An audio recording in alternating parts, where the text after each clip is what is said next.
Bonjour et bienvenue dans cette vidéo. Je vais vous présenter l'actualité du Barça aujourd'hui, en ce mardi 9 mai 2023.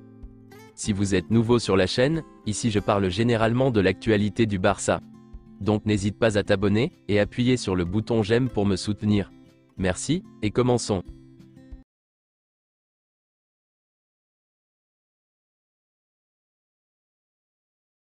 Selon une source, l'une des raisons du départ d'Almani était ses divergences avec Echevarría, et certaines accusations concernant les recrutements de Ferran Torres et de Rafinha. Lors des transferts, Xavi n'a pas respecté la hiérarchie et n'a pas approché Almani, mais s'est adressé directement à Joan Laporta, ce qui a agacé Almani. Cela a agacé Almani. Almani a fait une offre de renouvellement à Sergi Roberto de manière blessante, en précisant que personne n'allait lui faire une meilleure proposition. Cela a contrarié Xavi et Rafa Juste, qui sont proches de Roberto. Almani voulait retirer Araujo et Dembélé de la dynamique de l'équipe première, alors qu'ils étaient en négociation de prolongation de contrat la saison dernière, alors que Xavi voulait compter sur eux. Almani a négocié la vente d'Alba à l'Inter Milan sans consulter le joueur, ce qui a agacé Xavi. Almani s'est également opposé au renouvellement du contrat de Sergio Busquets, et n'était pas favorable au retour de Léo Messi. Ce sont là quelques-unes des raisons du départ d'Almani. Jordi Alba ne veut pas quitter le Barça, et cherche à honorer l'année restante de son contrat. Le club lui doit 20 millions d'euros en paiement différé. En outre, il sera pair pour la troisième fois en juin, et n'envisage pas de quitter Barcelone. Le FC Barcelone fait partie des équipes intéressées par la signature d'Arda Güler, le jeune joueur prometteur de Fenerbahçe. Selon Fabrizio Romano, le départ de Rafinha dépendra de la signature de Léo Messi. Si le retour de Messi n'a pas lieu, la situation de Rafinha pourrait changer. Xavi est satisfait du joueur, mais le club pense qu'il peut gagner beaucoup d'argent en le vendant.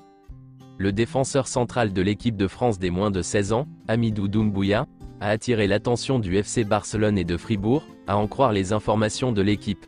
Les deux clubs seraient même prêts à lui offrir son premier contrat professionnel, bien qu'il n'ait pas encore atteint l'âge minimum de 16 ans pour ce type de contrat.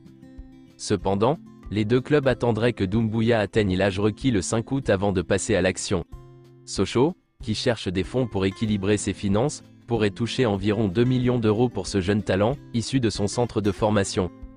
Selon une information relayée par le journal espagnol Mundo Deportivo, l'entraîneur allemand Thomas Tuchel aurait personnellement demandé au Bayern Munich de recruter le joueur français Ousmane Dembélé. Cette demande aurait pour objectif de combler le départ possible de Sadio Mané vers un autre club européen lors du prochain mercato. Déclaration de Van Basten sur l'avenir de Léo Messi. À mon avis, c'est une situation misérable que d'aller jouer en Arabie Saoudite pour gagner beaucoup d'argent, qui a déjà été gagné auparavant. Messi doit faire ce qu'il aime, Messi doit être son propre patron. Déclaration de Robert Lewandowski. C'est la saison de Ter Stegen. J'espère qu'après tout cela, il pourra profiter de tout ce qu'il a accompli. Je suis très heureux pour lui. Je sais à quel point il travaille dur pour cela. Je me débrouille bien, je suis très satisfait. Nous avons de bonnes chances de remporter la Liga, et ce titre sera très important pour le club. Nous sommes sur la bonne voie. J'espère qu'il s'agit d'un premier pas et que la saison prochaine, nous pourrons gagner davantage. Gagner la Liga sera très important pour le club et l'équipe. Nous avons beaucoup de jeunes joueurs qui n'ont pas encore gagné de grands trophées, et pour eux cela pourrait être le début de la prochaine étape de leur développement. Nous avons beaucoup de potentiel, malgré les problèmes que nous avons eus au club. Aujourd'hui, nous sommes sur la bonne voie et j'espère que cela va s'améliorer. J'espère que les choses iront mieux la saison prochaine en Ligue des Champions. Lors de la première phase de groupe, il était encore trop tôt et personnellement, jouer contre le Bayern Munich à l'époque était très émotionnel, et donc très difficile pour moi. La Bundesliga cette saison, si l'une des deux équipes, le Bayern ou Dortmund, commet une nouvelle erreur, l'autre deviendra championne d'Allemagne. Mais je pense que le Bayern est sur la bonne voie. Bien sûr, il y a eu beaucoup de décisions ces dernières semaines, qui auraient pu affecter l'équipe. La situation actuelle est certainement intéressante pour l'ensemble du championnat, mais je pense que le Bayern a une longueur d'avance. Qui je préfère voir gagner la Bundesliga entre le Bayern ou Dortmund? J'ai entendu beaucoup de gens dire que ce serait mieux pour la Bundesliga si Dortmund était champion, mais je suis toujours avec le Bayern, et j'espère qu'il gagnera le titre et prouvera qu'il est le meilleur. Tout ce que j'ai vécu et réalisé au Bayern est encore dans ma mémoire. Je me souviendrai toujours avec affection de mon passage au Bayern. J'ai passé 8 ans au Bayern. J'ai vécu beaucoup d'expériences, et j'ai beaucoup appris. C'est pourquoi je ne l'oublierai pas.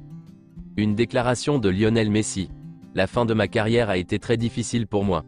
J'ai connu beaucoup de joie au Barça, et beaucoup de tristesse avec l'Argentine. Mais j'ai réussi à surmonter tout cela. Au-delà de ce que nous avons accompli, il faut souligner la manière dont nous l'avons fait. Avec beaucoup de travail, d'humilité et de respect. C'est ce qui est important. Beaucoup de gens se sont identifiés à cette équipe, et pas seulement en Argentine.